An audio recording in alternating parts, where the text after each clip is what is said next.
Hey everyone, welcome back. Today we're going to talk about how to do shadow work. I'm going to give you a really concise, easy to understand and quick to implement exercise it's really extremely powerful for shadow work. I've been quite surprised at its power. And this is something that I actually developed not entirely by myself, but basing my insights on everything I've read about shadow work and just coming up with a really concise method that you can use over and over again to reintegrate your shadow. This is a Deep Psychology podcast. I'm Ross Edwards, author, coach, podcaster, and avid practitioner and teacher of psychology and spirituality. In listening to this podcast, you're part of the worldwide deep psychology community of tens of thousands of people undertaking profound personal transformation. You can find me on Spotify and Apple, where I release new episodes every Thursday.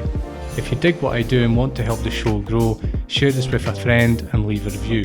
You can also go deeper with this work by training with me at deep-psychology.com. Let's get started.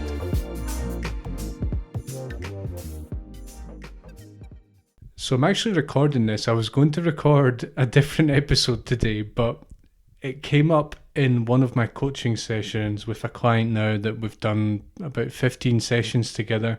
And yes, there are spaces available for coaching if you want to get in touch with me and organise some coaching on any of the topics that I cover in this podcast to help you grow in psyche and mind and spirit.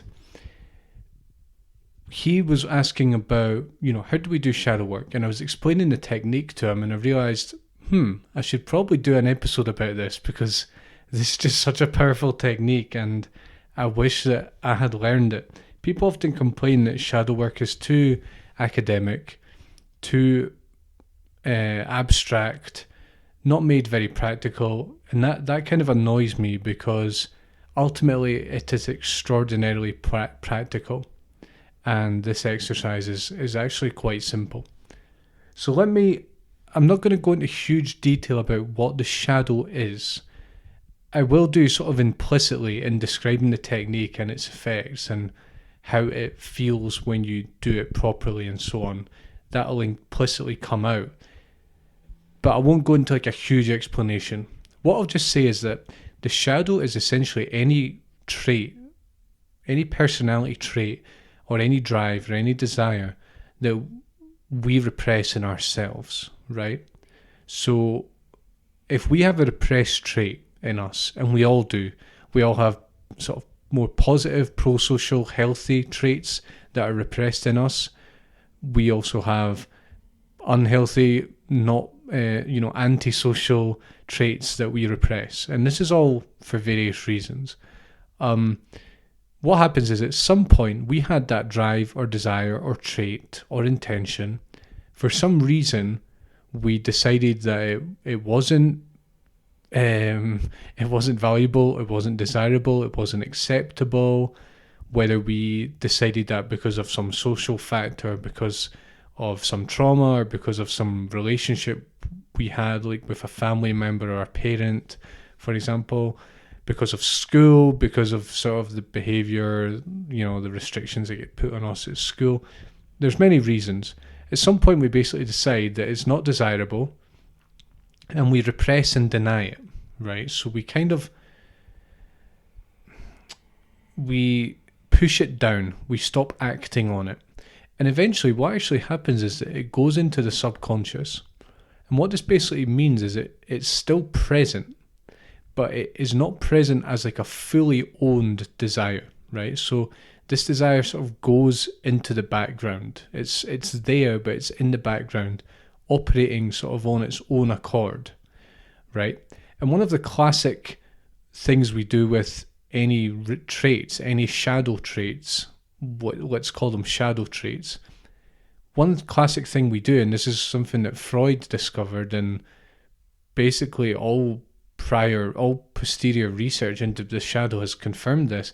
What we do with the shadow is we project it. And a basic way to see this projection is in people that annoy us, right? What happens if someone has a trait that we have repressed, if someone has a shadow trait of ours, that person will typically annoy us, right? So let's say I have a desire to drink alcohol, and at some point I repress this desire. And so it's there, but it's sort of subconsciously there, and I deny it in myself. I don't acknowledge it to myself, and I sort of deny it. I don't act on it, right? What's going to happen is, as soon as I see someone drinking, or as soon as someone offers me a drink, I'm going to get annoyed. I'm going to start judging them. I'm going to, wonder, why are you drinking? I can't believe you want to drink alcohol. Why are you offering me this alcohol? Get away, get out of my hair. I don't drink alcohol. I don't want to drink alcohol, right? So we project it onto the other person, and therefore it annoys us. It doesn't mean that the other person doesn't want to drink alcohol, right? I'm not saying that. I'm not saying we're inventing the other person's desires by projecting ours onto them. I mean, that can kind of happen to some extent, but the fact is that that person is drinking alcohol. That is a fact, right? And they offer us a drink. But what happens when we repress a trait? It goes into the shadow, and we deny it in ourselves, and we basically deny the trait as a whole in the world, not just in ourselves, but in the world as a whole, right? And everyone around us. And we have to then attack it, because we attack it in ourselves. And because it's subconscious, we don't realize that that's what we are attacking in ourselves and others. This is a classic shadow mechanism. It might be strange to hear this, because it kind of goes against how we typically understand relationships and the social world and our psychology, but it's a classic shadow mechanism. And it's really tricky. I understand if it's difficult to understand or to accept this, but that is what it is. It's a classic mechanism. So, once, and the thing is, once we project it, it allows us to more effectively deny it, you see. Because if we then hate it in other people, it's sort of easier to deny that we have that trait. It's like a smoke bomb that we set off on ourselves, right? So that's what's happening with the shadow. Needless to say, to me it seems needless to say, but if you've not seen your shadow, you might not understand the depth of the predicament you're in. Having a shadow, we all have shadow, and it can be positive and negative, but basically what it does is it makes you half of who you really are. Let's say you have 100 authentic desires, and you consciously embody 50 of them. I'm just making up numbers just to give you an example. And you deny and repress the other 50. What's going to happen is, one, you hate the world because you just see everyone else expressing these desires that you repress in yourself. And you're only expressing half of your authentic desires, right? It makes you basically half a person. And that sounds horrible, but I say it to myself as well. We are not being fully who we actually are, and it actually creates all kinds of problems and friction. You can imagine the kind of problems that are created when you go around basically trying to rid the world of your own shadow. And this is what we do, right? This is what we do. And when you re-own your shadow, at least to some degree, you see this, and you see that that's what other people do as well. They are constantly, there's a name for this, it's called shadow boxing. We're constantly shadow boxing the world, trying to rid the world of our own repressed traits because we cannot stand them. On the other hand, we can use projection to our advantage, because basically what we can do is, whenever someone annoys us, we can assume that there is shadow projection going on, right? And now, I just want to remind you, it doesn't mean that the other person doesn't have that trait or that desire that we have, but what is happening is that annoys us so much because we have repressed that trait in ourselves. And if that's a tough pill to swallow, I just say, just trust me on this. And I also say, trust me when I say that this is a huge opportunity for growth. And to me, it's really a fundamental step towards real, true growth in psyche and spirit, which is my message here. Because if not, we are really, again, we're living as half people, and we are basically living very falsely. and denying all sorts of things that we do and we simply cannot stand. So, what's the technique, right? So, first of all, we have to kind of identify, what shadow trait do we want to try and integrate? What I would suggest you do is go for, again, anyone that annoys you, anyone that seems to have a trait that you don't like, anyone that you seem to get in conflict with and that causes you a problem, I would suggest that is a really good place to start. You might not want to go for the most difficult people in your life because that's where the most shadow will be, but perhaps a moderate amount of conflict with this person, and then you can step it up and you can really go into this work really deeply.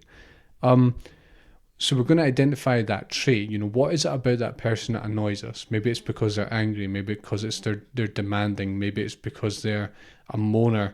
Maybe it's because they, I don't know, any other trait that annoys you. Maybe they drink. Maybe they gamble. Maybe they are, a bit rude, for example, right?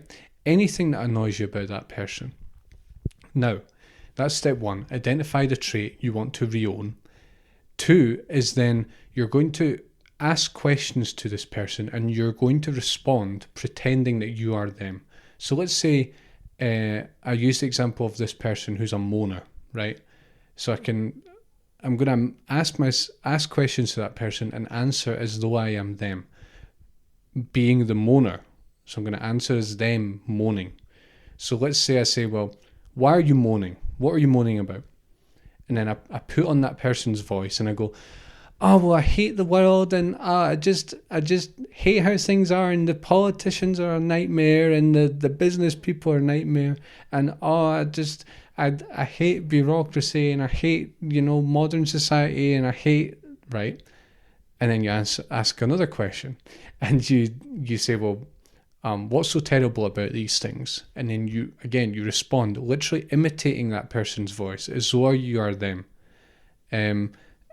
Any sort of memory you have of them that helps you really try and speak as them, as though they would speak, the better, right? So you keep asking questions until you feel like you've fully kind of imitated that person as much as you can, as that moaning person or as any other trait that you're trying to work with. And then what you do is you ask the same questions again and you respond in your own voice. So you're kind of asking yourself now, you're sort of still answering as that person because it's their moaning that is what's annoying you. So you ask yourself, but you're still responding as them, sort of, in your own voice, right? Literally with your own speaking voice. So you say, what annoys you? What do you moan about all the time? And you say, oh, well, I hate the government and I hate bureaucracy and I hate I hate traffic and I hate the youngsters of today. Listen, I'm just making this up, right? But you do that. And you keep asking questions, right? And what I want you to realize is that this whole time that you've been speaking as your own voice, with your own voice, is that it is you that has been talking, right? It's not the other person talking. In fact, in the previous phase, the other person wasn't talking. It was you, but you were imitating their voice. I want you to realize that you are talking. And here's the real kicker of this exercise. And this is where your entire world will flip inside out. I want you to realize that everything that you have just said, I hate the government in this example. I hate the government. I hate traffic. I hate the youngsters of today. All of that is you and your own opinions and your own trait. This moaning, this whining, that is all you. Right? I want you to viscerally feel that this is the case. It's not that other person. It's you. That is what it is. It's you speaking in first person, expressing your very own opinions. Right? Now, the first time you do this, it probably won't feel like that. The second time you do this, it probably won't feel like that. The third time you do this, it probably won't feel like that. However, the more you do this, the more you will really start to realize that all of that stuff that you've just been expressing has been your own, right? And this is a visceral thing. It's something you feel. It's sort of like you feel that what you thought was out there in the other person is actually in you. And this exercise is simply helping you re-own all that material. It's sort of like a sleight of hand. It's sort of like we're going through the back door into the subconscious, and we're slowly flipping it all inside out and helping you realize that it's all actually you, right? And when you realize this, it is deeply liberating. It can be a shock, and it might not always be a pleasant thing. You might be like, oh my goodness me, I can't believe this is all me. I can't believe it. This is incredible. How could I not have realized this? And yeah, it might take a while for this to happen. You just need to trust me. I can tell you right now, whenever I do this exercise, even as I was doing it there, I realized that that was my shadow talking, right? And I wasn't even thinking about anyone in particular. I was just using it as an example. But all those things I was saying were my own opinions, right? They were mine. They're just buried in the subconscious, right? And I don't want you to imagine this. I want you to actually try to get to the point where you feel that they are really yours, right? And I can try and explain what that feels like as much as I can. It feels like your perception is sort of flipped. You can actually feel these desires. You feel that it's your voice expressing. It feels like an old part of yourself is being revived and sort of regurgitated, right? It's a difficult thing to describe. That's the best I can do, right? So, just to remind you, you choose someone you dislike, someone that annoys you, someone you have conflict with, someone that pushes your buttons. You choose the trait in them that annoys you specifically. And again, there's so many, and actually we can do this with positive traits as well, and I would encourage you to do that, because doing it with positive traits, you just realize all the good stuff that you had that you weren't realizing, right? Then we ask that person questions. We imagine them in our mind. We ask them questions. You can even imagine them sitting opposite you or standing opposite you or looking at you in front of you, and ask them questions. Respond as them in their voice, imitating them as best you can. Like if you're a guy and you have to imitate a woman's voice, do it. If you're a woman, you have to imitate a guy's voice, do it. Really, the closer you get, the better. You can even just gesticulate, do arm movements, hand movements. You can even put on that person's body language, anything. After you've done that and you feel you've got it all, you've sort of covered everything you need to cover, you've sort of expressed all that person's desires, you do the exact same. Stop imagining that person. Just do the same, but ask yourself the same questions, repeating the answers, but in your own voice. And do that and do that and do that until you can realize that it's all you. All those desires are you, right? It doesn't matter how dark the desires are. It doesn't matter. It doesn't matter how foreign they seem. The more foreign they seem, the deeper these desires are buried in your subconscious, right? So, to finish off this episode on a slightly humorous note, but also very instructive, and I want you to see that, one, I do this, and two, that it works, and how to do it, how it actually works real time. I'm going to do this exercise, I'm going to do it with a real trait, a real shadow trait of mine, and I'm going to demonstrate it for you and talk you through it, right? So the trait I'm going to use, I'm not going to tell you who has this trait and annoys me. I'm just going to tell you what the trait is. This trait is sharing your life and just talking about yourself all the time. And this is funny because this is a very common shadow trait. I see this all the time in other people. Not so easy to see in yourself though. So listen, right? What I'm doing is I've identified that trait. I know it annoys me. I know the person who it annoys me when they do it, just talking about themselves, sharing their own life all the time, right? So I'm going to picture that person sitting opposite me, looking at me in my imagination, and I'm going to start asking them questions, and I'm going to put on their voice. What do you want? I want to talk about myself. I've got so much to share, and I just want everyone to know about my life. And I go out with my friends, and I do this and I do that, and I go out partying, I go out discoing, and I go out drinking, and I get involved in all sorts of shenanigans. And I just want to tell everyone what I'm up to. I love life. I have so much fun. So why do you want to tell everyone? Because I just love my life, and I love my friends, and I love my social life, and I just want to tell everyone what I'm up to because I think they're really interested. And I don't really care what they've been up to. I just want to tell my story. I want to tell everyone what I've been doing. My life is so interesting. My life is what everyone should be listening about. How do you feel when other people share their stories? I don't mind when other people share their stories, but I prefer to tell my story. I've got so much to tell everyone. I've got all these photos to show people. I've got all the things I've been doing at the weekend, all the crazy stuff I've been doing at work, I can't really, to be honest, I can't really be bothered listening to other people's stories. They're not as interesting as mine. They're not me. They're not my stories. They're not my life. I've not experienced that stuff. I don't know what they're talking about. I can't relate to that. I just want to talk about me. Right, so what I've done is imagine that person. I've sort of imagined them, how they would respond to that question, and I have used their voice, and I have basically responded as them, imitating them as best as possible. It is a female, by the way, if you didn't catch that. Right, so the third phase now, I'm going to, and by the way, I felt like I exhausted that. I didn't really have much else to say. I felt like I got to the end, I'd sort of got through all the material.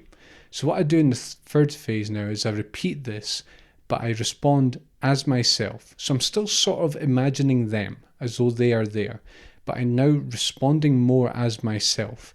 And the more this goes on, the more I'm just going to drop the other person, the person that annoys me. I'm just going to respond as myself. So here's how it goes.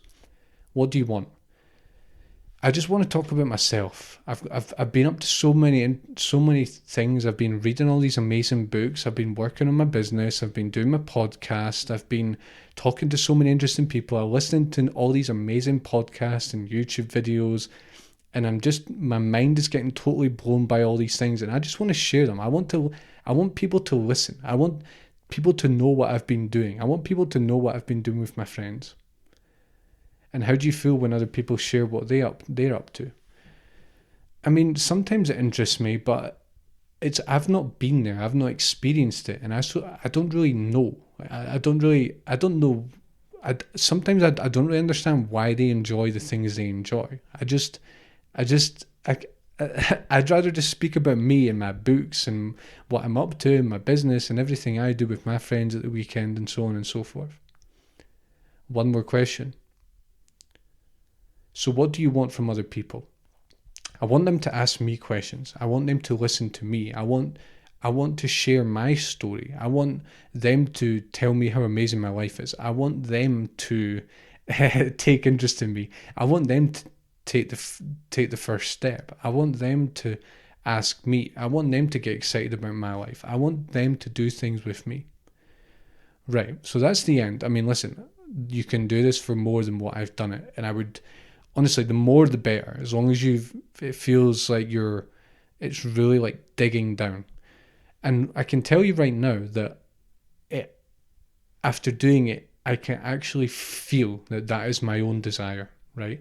And the precise reason that this person annoys me when they do this, and they do it, I can't deny that. But the precise reason it annoys me is because that trait is in me, and I want to do it, but it's very repressed in me. And even though as I was talking there and expressing all these needs and desires, I could feel that it's quite a distant part of me. And it's going to take more work for me to reintegrate this trait. All right, so I think we're done for this episode. I really hope this has helped you get a practical method for shadow work. I hope you enjoyed listening to me do it. I have shadow, of course I do. We all do. But we also have positive shadow, not just sort of antisocial traits or unhealthy traits. We have all kinds of shadow, And I just hope this has really brought it down to earth for you. And I hope you can get that feeling, that really core insight at the end of each exercise that this is me. These are all my own desires. And the key is just to keep talking and keep contacting that part of you that is expressing itself, and try to talk as it as much as you can. And I really felt at the end of that exercise that I was doing it. I was speaking quite fast because I didn't want to prolong it too much, but I hope you sort of feel that authenticity coming through, that sort of repressed part of me being dug up from the depths of my psyche. All right, everyone, if you want to do coaching and my classes, I've actually got a couple of interesting things to mention.